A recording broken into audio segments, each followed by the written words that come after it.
Thanks for sitting down to do this, Deonte. Yeah, man. I got a fresh shave for you today. Yeah, I can tell.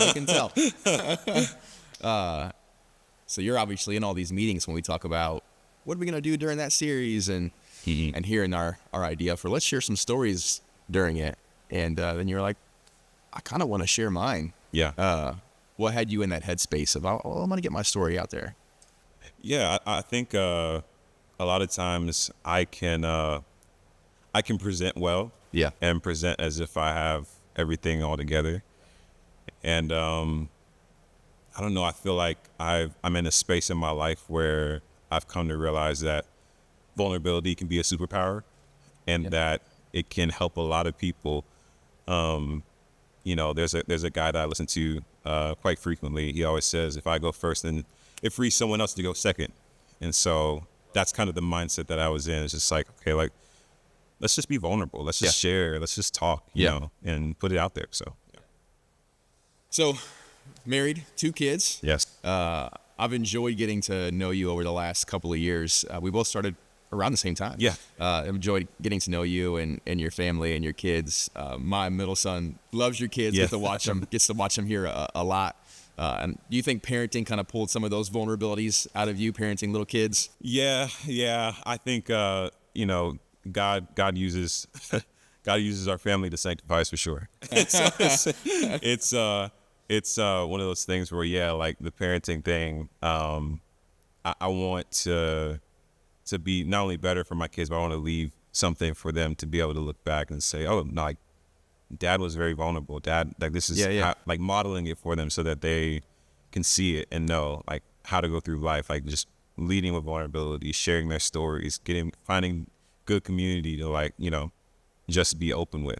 So, yeah. Well, vulnerability is risky, right? Yes. So I definitely think you're teaching your kids it's okay to take risks when it matters, right? I mean, you what we're going to unpack here quite a bit is you took a big risk, you're in Charlotte, and doing good work, doing video editing and filming, and things are going well. And was there something in your heart that was pulling you to let me see what I can do for the kingdom? Or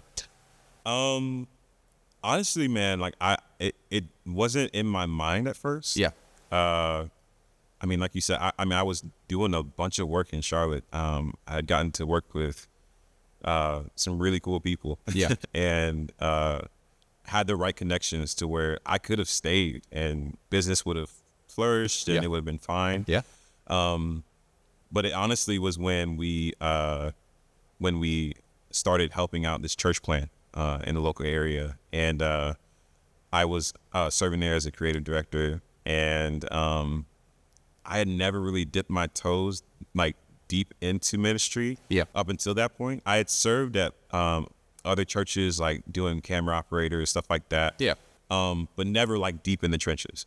And so it was when we started that and I started doing that work. I don't know, it was something about it. Like it was just super fulfilling. Being able to use my gifts, not just for money, but for the kingdom. It kind of like satisfied like 2 desires in me. One, which was to be creative and to create cool art. But also to serve the Lord as well. So that's what I think kind of shifted my mindset. And I remember literally like it was yesterday. I remember just having the thought one day, like it was just a smooth day. Everything was going great. Everyone on my team was like clicking, like just everything was going really, really good. It was on a Sunday. And I'm sitting behind the camera running the live stream. And it was literally just a thought. I was like, man, it would be really cool if I got to do this full time. And here we are now. So it's crazy. I love that. Yeah. I've probably gotten this question at least a dozen times, especially in the last year, of people either asking me, who do we use to do our video content, or making a comment of like, hey, I assume this stuff is sent out, and not even realizing that stuff's done in-house with you and Cody Bailey and you leading that team, and people just not realizing that you're usually behind these cameras, and then up in a room with Cody, and you guys are editing this content and putting this stuff together, not realizing that that's being done in-house. And when they realize that, they're like, oh my goodness, like that level of talent is internal. So I think understanding that your career with your talent, it was going well and could have gone really well. What made you want to hit pivot on that? I know this feeling isn't enough, right? This feeling of, hey, I'm helping out this church plant. This feels really good, but a good feeling usually isn't enough for us to say, I'm gonna turn. Yeah. Like what pushed you over that edge? So in order to answer that question, I think we got to go way, way back. All right, let's go back. So my first passion, my first love was theater. It was the stage. Yeah. Right. I never, even growing up, was shy about being on stage, being in front of people. It was never an issue for me. I actually feel like I thrived in that arena. And so through that, I feel like there was this, even though it was a pure love for the art of theater and Sure. acting and all that stuff, over time, I think there started to become a root of like pride, for sure, that kind of set in my heart of like just wanting to be seen and wanting to be seen in a certain light. And of course that had a very toxic effect on my soul and on my mind as well, my heart, all of it. And I think the Lord in his sovereignty just wanted me in a position where, it's the picture that I'm getting in my head is David in the pasture. Like when he gets anointed, he doesn't go straight to the palace. He's still in the pasture. Yeah.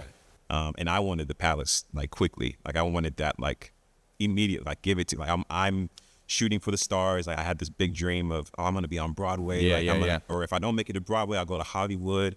I'll be this big movie star. And it didn't help that along the way in my journey, a lot of preachers and pastors would like give you the prophecy, right? Of like, oh, you're so special. You're going to be a mighty man of God. I even had one. It's really funny. This guy, pastor, told me, "You're going to be the first black president." It's just like, I guess he didn't know, But so you get those words over time, and it just feeds that. Yeah. It feeds that pride. Yeah. It feeds the that image that you just want to project to people. And I think, what ended up happening, like I said, with God and his sovereignty, I think he was just like, man, I want you in the pasture. Like, and what that looked like for me was like, you're not going to be in front of the camera. You're going to be behind it. And so I think that was the thing that I started to notice. Another thing too was that life circumstances, I think, kind of pushed me in that direction as well. I was in college when I got married. Yeah. And me and Samara, we like loved deep, like loved really, really deep, and still do now. But we were like rebels against all the people that were like, you guys are doing this too early. Like, what are you doing? Like, we were 21. Yeah. Didn't know a thing. And we're juniors in college and got married. And right after we got married, weren't supposed to be able to have kids. But God's sovereignty, right? He, doctors don't know everything, but we ended up having 2 kids right out of, one after the other. 2 months after we got married, actually, like we were pregnant. And so had to drop out and, obviously get a job because I'm like, I got to provide for my family now. And, my pasture has morphed into this now, but before, when I was in that season of life, it was, you're working 3rd shift at a gas station. Now you're working 3rd shift at FedEx. Now you're working as a groundskeeper, and you're going to look at the ground literally all day and walk around with a bucket around these apartment complexes with this temp agency that you don't know where you're going to be. Every morning when you wake up, they're going to tell you a different apartment complex, and you're going to go there and you're going to look at the ground all day and you're going to pick up trash. And so I think there was definitely some character building, and it's still happening now. I think God had to humble me. That pride thing in me was very heavy, You know, I felt like I deserved certain opportunities. I felt like I was more talented than certain people. I felt like I carried myself with this very just haughty and ugly attitude towards everyone. And it took that season of life for me to really build in the character. No, like, you need to be humbled. Like, and God surely did it. He definitely humbled me in that season. And then that's, you know, he put in my hands during 2019, I think it was 2018 or 2019 video. Literally just, I mean, it was honestly, it was just me being lazy, looking at my TV, watching YouTube, and you know, at the time I think I was working for Amazon, and I was like, man, I think I can do that, and literally I shot one video. We posted on Facebook because it was for my wife's YouTube channel, and someone reached out like immediately and was like, hey, like, you know, would you be willing to come and shoot this women's event? And I was like, oh, I can get like paid from this, like. So I mean, that's where it all started, and then built a business, and so now I'm here, and like I said, to answer your question, I think it was just those life circumstances of, you know, now you have a family, so what are you gonna do? Being on the road on a national Broadway tour, being on Broadway, being in Hollywood, going away for months to shoot stuff. Like, number one, the process to even get to that is going to be a lot for your family. And then once you actually get in that arena, now they're without you. Are you comfortable with that? Like, it was those questions that I had to kind of answer and settle within myself. So those circumstances plus just God's sovereignty and God's grace on my life. That's how I'm sitting in front of you today. Yeah. So we did go back, right? So I think your story shows some different things that you chased along the way. I think I know what you were chasing and how God pivoted that, but I'm curious what would you say you were chasing? I feel like a lot of times, like if we're looking at what we're chasing, typically that informs whatever brokenness we're dealing with. And for me,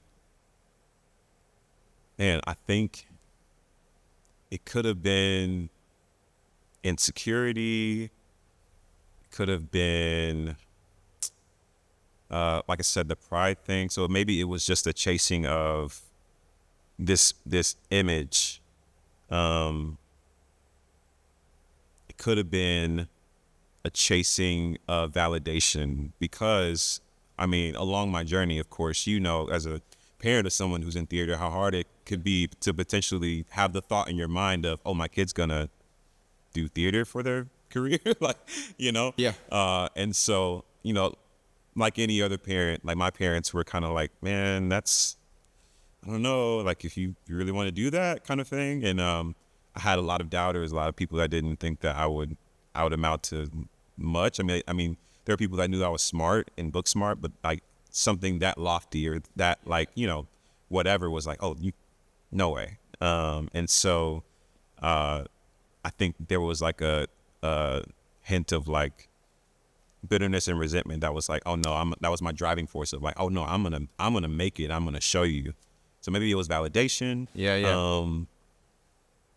But also, like I said, the perfect picture of like, look at me. Like I am dealing with a lot in my life, and I am running away from who I actually am because I feel inwardly that person just isn't enough.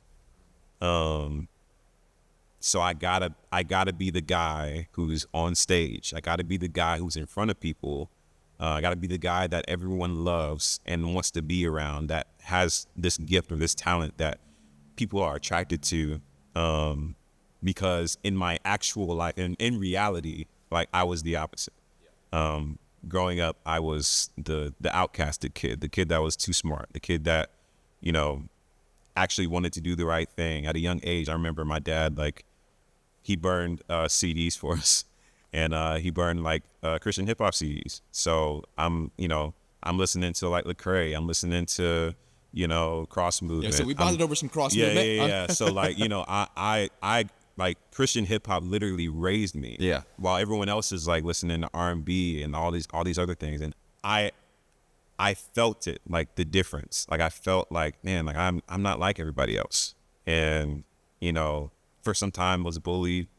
And so, you know, I like I said, it's this need to push against that and be something else. And acting gave me that opportunity. It gave me the opportunity to be the guy that gets the girl, the guy that, you know, I always got roles where they were like super like manly and like super, you know, whatever. So like being that guy, when everyone in my high school was like questioning my sexuality because I'm in the theater, like, you know, so it was, I gotta build this picture out for you. I even remember like back in middle school, actually no, elementary school. I remember it was so deep. I used to literally write comics of myself. I called them The Adventures of D-Man.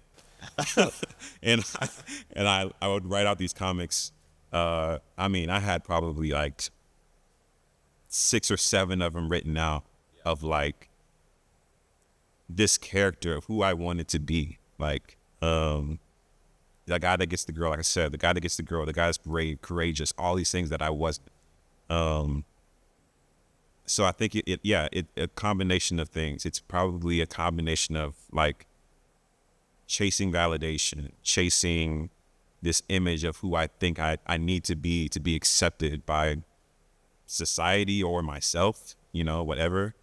And yeah, just chasing fame, chasing fortune. I knew what came with that. Like, oh, I'll be rich, I'll be famous, like whatever. Like the claps, right? Is what I was chasing. I think.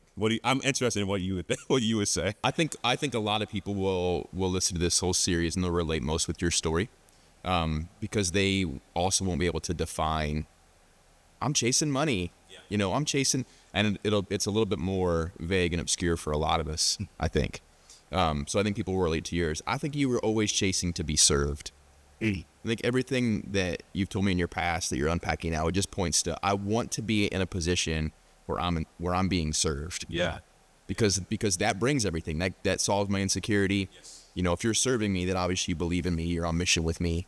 If you're applauding, if you know you're validating me, it solves everything. But I think you were searching for, I would like to be served in whatever capacity possible. And what's cool as knowing you, I have and will continue to describe you as someone who's incredibly humble. So it's just amazing the power of the Holy Spirit that pivots. Is that where it switches? Like, because nothing you've said is bad. Yeah. You know, it's all good. Yeah. Good stuff. You know, I love the theater. I'd take my kid to the theater. I got one kid in the theater. Yeah. It's the chasing, right? It's because you're a Christian the whole time.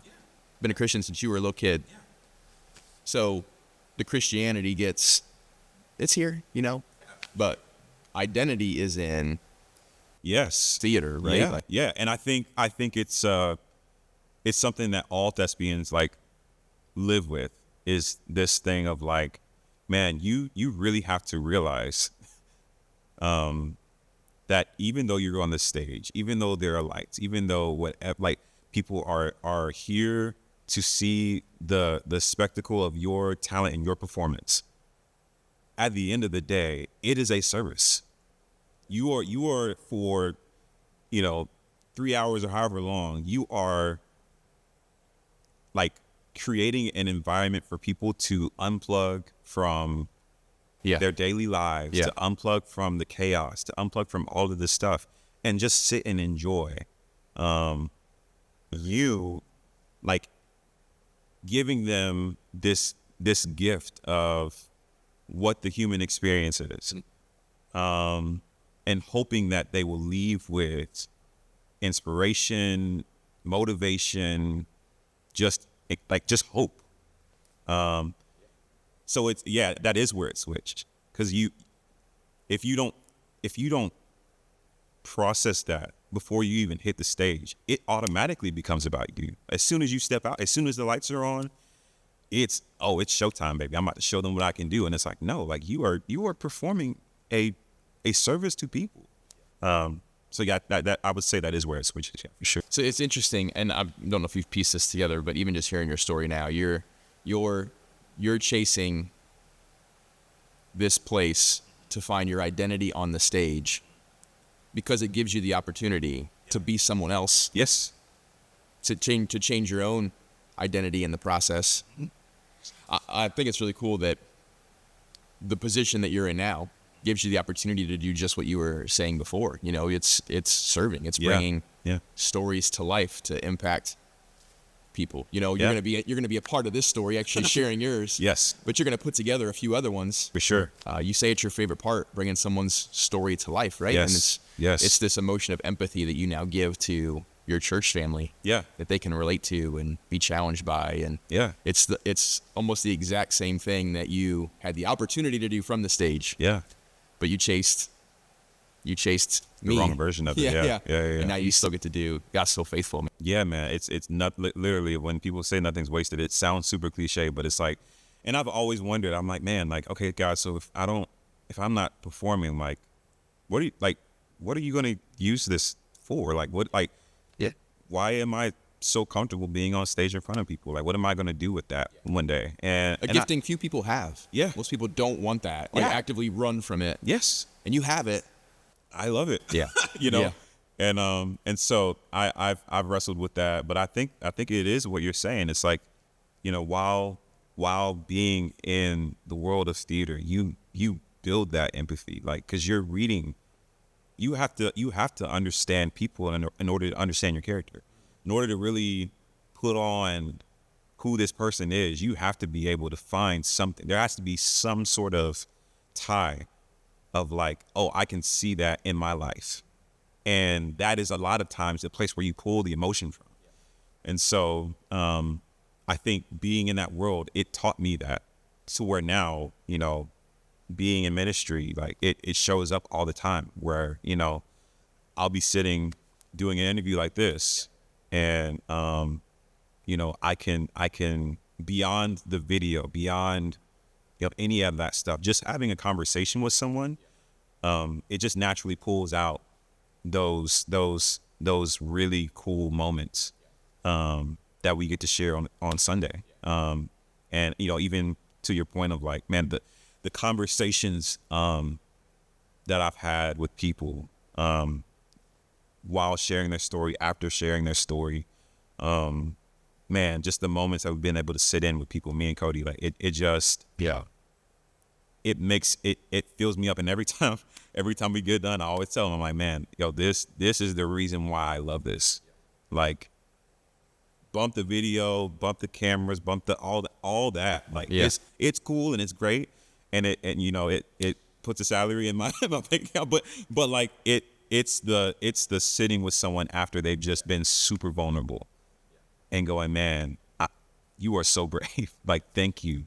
Like, thanking them for like just being vulnerable with us. And you're wearing off on Cody, because he told me you guys did a video recently that was pretty heavy, that we showed, and I won't bring it up now, but when I first saw the cut version of it and got done, we were in this room, and a handful of us were a little emotional seeing it, and the vulnerable place that this woman went to. And while we're kind of sitting here quiet, just kind of processing, Cody goes, we sat there for 45 minutes after the cameras were off and just talked to her. Yeah. And I love that. You know, that's that idea of when a pastor gets on stage here and tells the church, we're all pastors. Yeah. And people are like, what does that look like? Man, that 45 minutes was you two pastoring that woman through some vulnerability she was willing to share. Yeah. How cool, man, that your story just brings up how faithful God is. You know, just because you wanted the stage to tell someone else's story, and now you're off the stage telling other people's stories. Yes. In a way that really matters. Yeah. Dude, it's crazy. You just made sense of the past 27 years of my life in this one conversation. Because I mean, you think it super like eclectic. My experiences have been like just super. I mean, from the military to musical theater to all these different things, the ministry now, like it. I never really could make sense of like, okay, God, what are you what is all this for? Like, I'm moving through life and making these decisions, but I don't understand what I'm supposed to be getting out of it. But thinking back on it now, I think it's that empathy thing of like, you know, we always use the cheesy thing of like, you know, at the center of pride is I, right? So like that being the main thing that I'm struggling with, the opposite of that is humility, right? But also the empathy piece, because now I'm focused on someone outside of myself. And so what I see, the through line from all of these experiences is the having empathy to understand a human being so that I can wear their character on me, to not only just worrying about my performance, but having to have empathy for the other people on stage with me, because if they mess up, now I have to try to help them and get us, and we're in that moment together. Like I have to be there to help them, and we're all going through this thing together, right? To the same thing happening in the military, where it's like we're embracing the suck together. We're all down here doing push-ups together. Like we are all getting smoked together, going through this rigorous training together in the classrooms, like sleep deprived and like, you know, like muscle sore. We're all going through it together. To now in ministry, you know, sitting down with people, them being vulnerable, me being vulnerable, and there's this exchange, right, of empathy. Like it's the through line of like, man, and it to your point, it does show like God's faithfulness of like, man, this was all on purpose. Like I am sovereign over everything in your life. Like it all has been, you know, me trying to sanctify you, even down to my family too, right? Of like, man, I have to think back to when I was a 5 and 4-year-old now to really parent my kids. And, you know, like you said, I mean, we all mess up at it, but, you know, it's all working towards that, I think. Yeah. You're doing the same thing you did before. You're bringing this person's story to light for these people where you're the star. And now you are bringing these people's stories to light for these people where you're not the star. It's really cool, the story that God just takes on, but he can't tell you that, right? Like God is endlessly the Father who is like, it will make sense when we get there. Yes. Yeah. And we don't like that as an answer. No. As kids, we don't like it as an answer, right? You know, if I just every now and then, you know, I got 2 kids that love surprises and one that does not. Yeah. But I like to surprise people, you know? So, you know, one kid, I'm trying to surprise that kid. That kid is endlessly asking those questions of when, what day, what time, and trying to like piece together this puzzle of, and I'm like, but you're gonna ruin the surprise. Like it'll make sense when we get there. God can't tell an 18-year-old Deonte, hey, I'm gonna take you north to the cold. And we're not even in cold north. I grew up in Cleveland, but you know, it's like, I'm gonna bring you north. You're gonna work for a church behind the camera. Like you just can't accept that as an 18-year-old. You know, no. I'm chasing this. Yeah, no, absolutely. You know, and I think if he gave us what we asked for, which is just tell me what you want me to do. If he just flat out gave it to us, we would just chase so much harder what we're already running after to begin with. Like, don't want that. Yeah, absolutely. Nope, no, thank you. Absolutely. It's his mercy, man. It's like we I think sometimes, and especially me in my life for sure, I've experienced where it's felt like I've just been floating, like just like I'm just here and I'm just kind of, and I always would, the way I rationalized in my mind would just say, oh, well, I'm just nonchalant. Like I'm cool. I go with the breeze, like that kind of thing. The whole artist, like artsy, creative thing. But no, man, it's really been his hand. He's literally been guiding me like along the way, like every step of the way. I think I've shared this with you before. But I remember once we got in the process of, me coming here, here's how God's sovereignty works, even with that. So the agency that you guys used, there was another church that I guess was looking at me as well. Churches in California. So I'm like, a little sexier than Cincinnati, and for my specific skill set, I'm like, oh, I can go there, like it was in the Sacramento area. I think I looked up like how far it was from LA. I was, oh, it's like 3.5 hours, something like that from LA. Oh, I can go there and everything will be great. And man, God was like, nah, fam. Like, Yeah. and I still don't know what happened. I mean, literally the process just like crumbled, and then the agent came back to me and was like, hey, well, there's this church in Ohio, and I was like, what's in Ohio?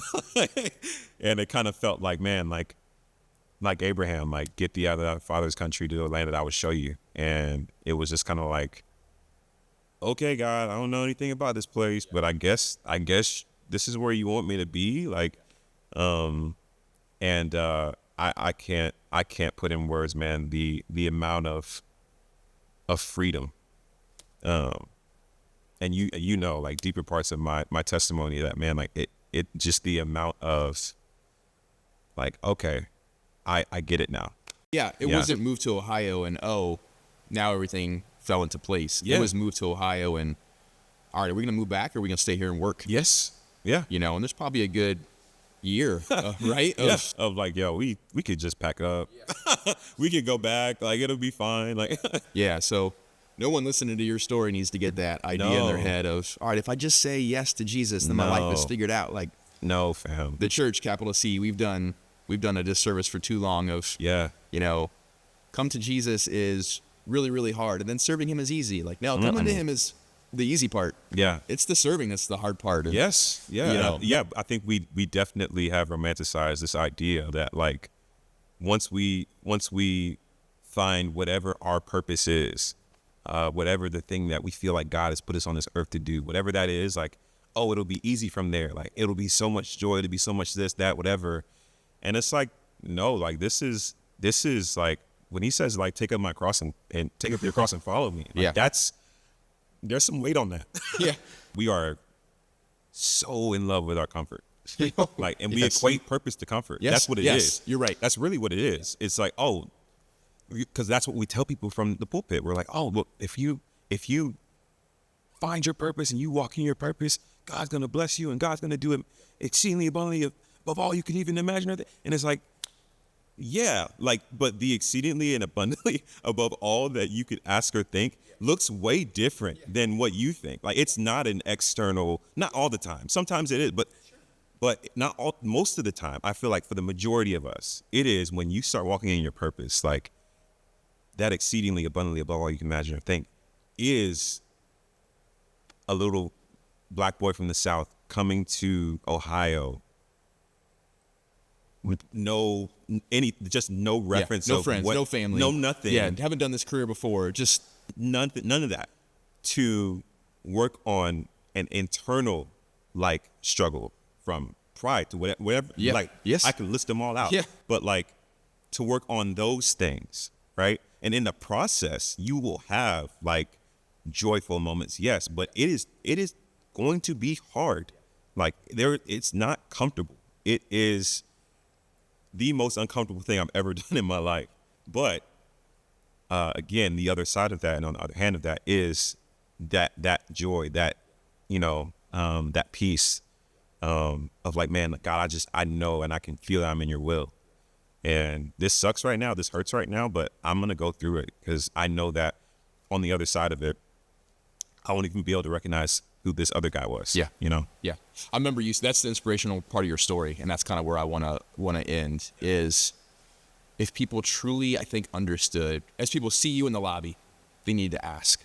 Because if people truly understood what you gave up to come here, it was not, like promising, right? It wasn't, you know, you didn't go to Samra and say, hey, there's a life for us in Cincinnati. No. Like, check this offer out. Yeah. You know, and no family, no friends. No, nothing.